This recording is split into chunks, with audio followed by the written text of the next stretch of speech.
তোমরা যারা জাতীয় বিশ্ববিদ্যালয় অনার্স ভর্তি 2026-এ দ্বিতীয় মেরিটে তো তোমাদের রেজাল্ট প্রকাশ হয়ে গেছে। এখন তোমাদের কাদের কি করণীয় A to Z তোমাদেরকে জানিয়ে দেবো, তাই সম্পূর্ণ ভিডিওটি তোমার জন্য খুবই জরুরি। কিছু সমস্যা হয়েছে তোমাদের, এখন কাদের কি করণীয়, তোমরা দ্বিতীয় মেরিটে সাবজেক্ট পেয়েছো, করণীয় কি, তোমাদের দ্বিতীয় মেরিটে তোমাদের সাবজেক্টটা পেয়েছো বাট যে সাবজেক্টটা পেয়েছো এটা তোমাদের পছন্দ হয়নি, এটা তোমাদের করণীয় কি, প্রথম মাইগ্রেশনে তোমাদের সাবজেক্টটা পরিবর্তন হয়েছে, অর্থাৎ তোমরা যারা প্রথম মেরিটে ভর্তি হয়েছিলে মাইগ্রেশন অন রাখার কারণে তোমাদের সাবজেক্ট পরিবর্তন হয়েছে, তোমাদের করণীয় কি, মাইগ্রেশনে তোমাদের সাবজেক্ট পরিবর্তন হয়নি, তোমাদের করণীয় কি, এবং তোমরা যারা দ্বিতীয় মেরিটে সাবজেক্ট পাওনি তোমাদের কাদের কি করণীয় A to Z তোমাদেরকে জানিয়ে দেবো। তো এই সম্পূর্ণ বিষয়টি তুমি অবশ্যই মনোযোগ দিয়ে দেখবে। দেখো, তোমরা যারা দ্বিতীয় মেরিটে চান্স পেয়ে গেছো বা দ্বিতীয় মেরিটে যারা সাবজেক্ট পেয়ে গেছো নতুন করে, তোমাদের অনলাইনে ফর্ম পূরণ করতে হবে 3 মে থেকে 11 মের মধ্যে।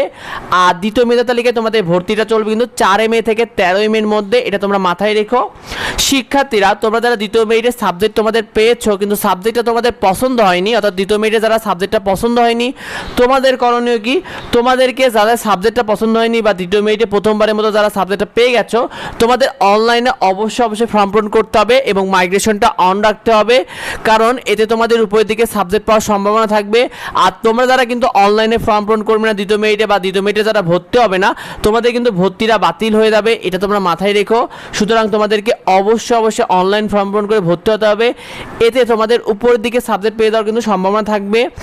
আর ধরো মনে করো তুমি 4 নাম্বার সাবজেক্টটা পেয়েছো, তুমি মাইগ্রেশনটা যদি অন রাখো এখানে তোমার 1 নাম্বার 2 নাম্বার বা 3 নাম্বার সাবজেক্ট পাওয়ার সুযোগ থাকবে, নিচের দিকে নয় উপরের দিকে সাবজেক্টগুলো পাওয়ার সুযোগ থাকে, এটাকেই বলা হয় মাইগ্রেশন। সুতরাং তোমাদের যাদের সাবজেক্ট পছন্দ হয়নি তোমরা অবশ্যই তোমাদের মাইগ্রেশনটি অন করে রেখো।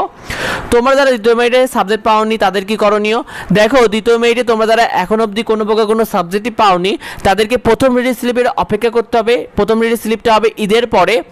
আর প্রথম রিলিজ স্লিপে তোমাদের আরও 5টি কলেজ চয়েস দেওয়ার সুযোগ থাকবে, এক্ষেত্রে 5টি কলেজে যত সাবজেক্ট থাকবে সবগুলো তোমরা চয়েস দেওয়ার সুযোগ পাবে।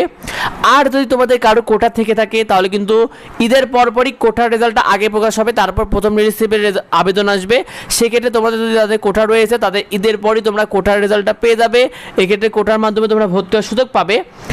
মাইগ্রেশনটা অন করেছো কিন্তু সাবজেক্ট পরিবর্তন হয়েছে, এখন করণীয় কি, তোমাদেরকে অনলাইন কোনো ফর্ম পূরণ করতে হবে না, আবার আলাদা করে কোনো ফিও প্রদান করতে হবে না। তোমাদের কলেজে গিয়ে তোমরা ডিপার্টমেন্টে গিয়ে 4 এর পর একটু যোগাযোগ করবে তুমি যে ডিপার্টমেন্টে চান্স পেয়েছো, তোমরা যারা মাইগ্রেশনটা অন করেছো, কারণ এক একটা কলেজের নিয়ম আসলে এক এক রকম থাকে। সেক্ষেত্রে তোমরা যারা মাইগ্রেশনের মাধ্যমে তোমাদের যাদের সাবজেক্টটা পরিবর্তন হয়েছে 4 এর পরে তোমরা একটু ডিপার্টমেন্টে গিয়ে যোগাযোগ করো। আর তোমাদের যাদের মাইগ্রেশনের মাধ্যমে সাবজেক্টটা পরিবর্তন হয়নি তাদের আগের সাবজেক্টই থাকবে, এক্ষেত্রে তোমাদের অন্য কোনো কিছু নেই। ভিডিওটা বেশি হয়ে তোমার বন্ধুদের মধ্যে শেয়ার করে দাও যাতে অন্যরা বিষয়টি জানতে পারে। এরপরও যদি তোমাদের অনেক কিছু জানার থাকে অবশ্যই ভিডিওতে কমেন্ট করে তোমাদের যাবতীয় প্রশ্ন উত্তর দেওয়া হবে ইনশাআল্লাহ। দেখা হয় পরবর্তী ভিডিওতে, পরবর্তী আপডেটে। ধন্যবাদ সবাই।